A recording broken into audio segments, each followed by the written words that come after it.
Buenos días, licenciada. Buenos días, compañeros. Nosotros somos el grupo 6, hablando de las teorías del aprendizaje. Vamos a empezar con el enfoque conductista. El enfoque conductista nos dice que la educación sirve para moldear y controlar la conducta. Su función principal es la de transmitir los conocimientos y valores. La idea central es que todo aprendizaje puede verse a través de cambios en el comportamiento y no solo en los procesos internos.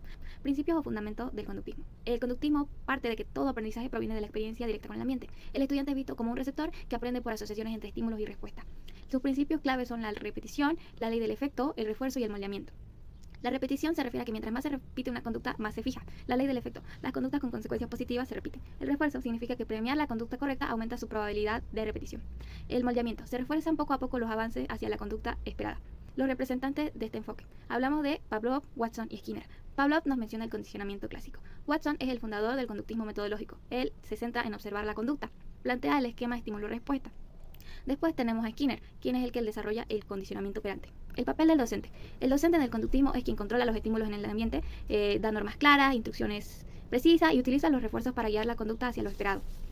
El papel del estudiante. El estudiante practica, pero su actividad está limitada por lo que le pide el docente. Responde a estímulos y cumple instrucciones. Su aprendizaje suele ser más mecánico y repetitivo, centrado en memorizar y reproducir la información, sin mucha iniciativa personal por parte de él. La metodología. La metodología más representativa es la enseñanza programada de Skinner, que consiste en ir paso a paso desde lo más simple.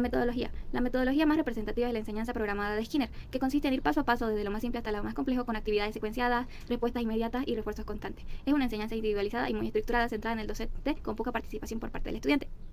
Por último, tenemos la evaluación del aprendizaje. La evaluación del aprendizaje en el conductismo se centra en medir los resultados visibles. Lo importante es comprobar que el estudiante ejecuta la conducta esperada. Esto se hace a través de exámenes, pruebas objetivas y observaciones de la conducta. Se evalúa más el producto que los procesos internos, siguiendo objetivos claros y medibles. Esto puede ser un poco malo porque se suele ignorar la motivación y las diferencias individuales de cada persona. Cognitivista desde el ámbito de la educación se concibe fundamentalmente como un proceso que busca la reestructuración o reorganización activa de lo que son las estructuras mentales del estudiante. Su objetivo principal viene a ser que el estudiante aprenda a procesar, entender y usar el conocimiento de forma flexible para resolver los problemas. Por lo tanto, el foco está en enseñarle a desarrollar estrategias de pensamiento que lo ayuden a ser un aprendiz autónomo inteligente. En cuanto a algunos principios del cognitivismo, tenemos lo que viene a ser la organización del conocimiento, en donde siempre este tiene que estar organizado en redes y carpetas que se modifican continuamente a medida que el estudiante aprende más. También tenemos lo que viene a ser aprendizaje como procesamiento de información, en donde el estudiante recibe, codifica, almacena y recupera utilizando después la información aprendida. La metacognición, en donde ellos tienen la habilidad de pensar sobre su propio pensamiento, y el aprendizaje significativo, en donde el nuevo conocimiento debe conectarse con el conocimiento ya aprendido anteriormente. Tenemos también lo que viene a ser el papel del docente como el papel del estudiante, en donde el papel del docente viene a ser diseñar el andamiaje. En este caso tiene que darle el apoyo justo y necesario al estudiante para que pueda realizar una tarea que al inicio le parece difícil. El otro punto vendría a ser fomentar el pensamiento profundo, en donde hagan actividades que obliguen a los estudiantes a reflexionar, organizar su información y aplicar estrategias, en vez de solo memorizar. Y el último sería activar y estructurar conocimiento, o sea, utilizando diversos recursos visuales para que ellos puedan organizar sus ideas. Y en el rol del estudiante tenemos como punto que él tiene que ser procesador activo y estratégico de su propio conocimiento, organizando, tomando atención sobre la información que está recibiendo y conectarla con lo que ya sabe. También tenemos lo que es el autorregulador metacognitivo, en donde él debe reflexionar sobre sus propios métodos de estudio, y también el reorganizador de esquemas, en donde a medida que interactúa con el mundo, éste recibe la nueva información y debe aplicarlo o ampliarlo, modificar sus estructuras mentales. Contamos con tres representantes principales que vendrían a ser Jean Piaget, David Ausubel y Jerome Bruner. Jean Piaget ve al niño como un pequeño científico, en donde este construye su conocimiento pasando por etapas de desarrollo fija. David Ausubel nos dice la importancia de conectar ideas, en donde él centra que todo lo que se aprende nuevo se debe conectar con el conocimiento ya adquirido. Y Jerome Bruner nos habla sobre cómo es que el estudiante no debe recibir la información de manera pasiva, sino que debe participar activamente en sus actividades. Contamos con lo que viene a ser la metodología de enseñanza, que vendría a ser los puntos de método expositivo pero estructurado, enseñanza de estrategias cognitivas y también la resolución de problemas y descubrimiento guiado. También la evaluación del aprendizaje, en donde estos se centran en los procesos mentales internos. O sea, se utilizan pruebas como SER, que demuestran la aplicación, la síntesis y la resolución de problemas. Bueno, voy a empezar a hablar sobre el enfoque constructivista. Según el autor César Coll, nos dice que la educación en el enfoque constructivista es un proceso donde el estudiante construye activamente sus propios significados a partir de lo que ya sabe y su interacción con el entorno. Esto quiere decir que aprender significa construir significado, no repetir esa información. El estudiante usa los conocimientos previos y la interacción con el entorno y la sociedad para poder comprender lo nuevo. En el siguiente punto tenemos la breve reseña histórica.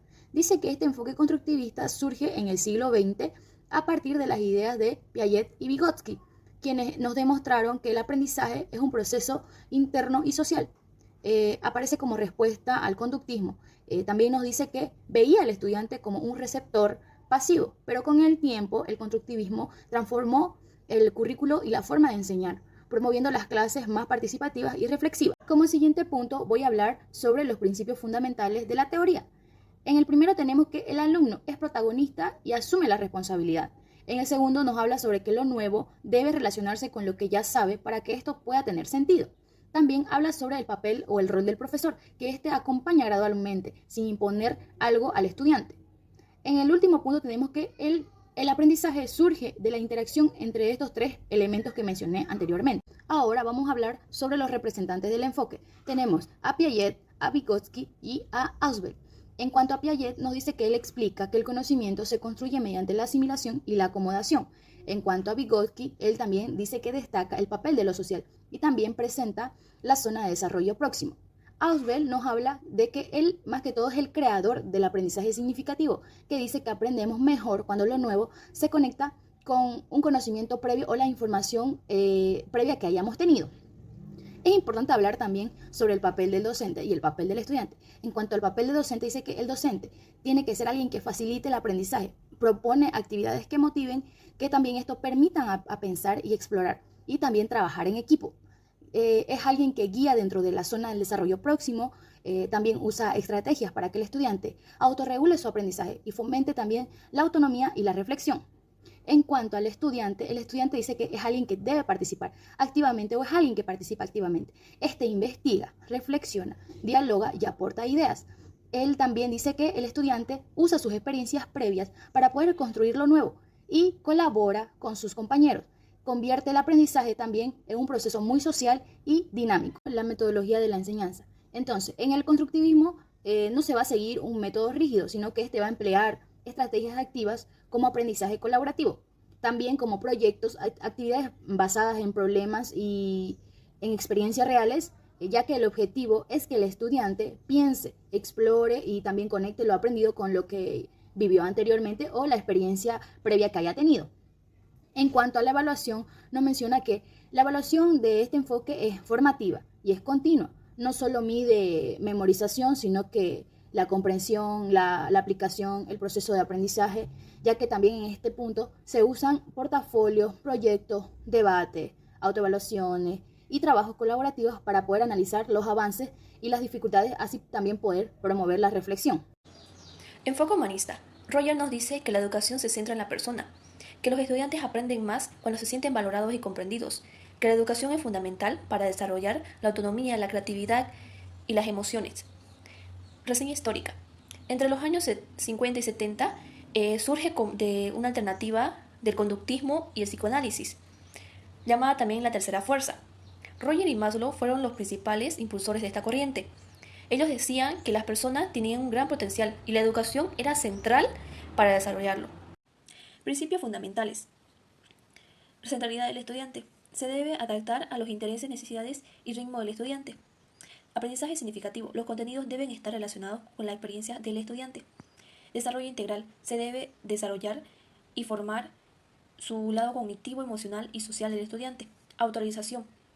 Se debe desarrollar su máximo potencial en el estudiante. Empatía. El docente debe crear un ambiente cálido, seguro y empático para el estudiante. Representantes y aportes.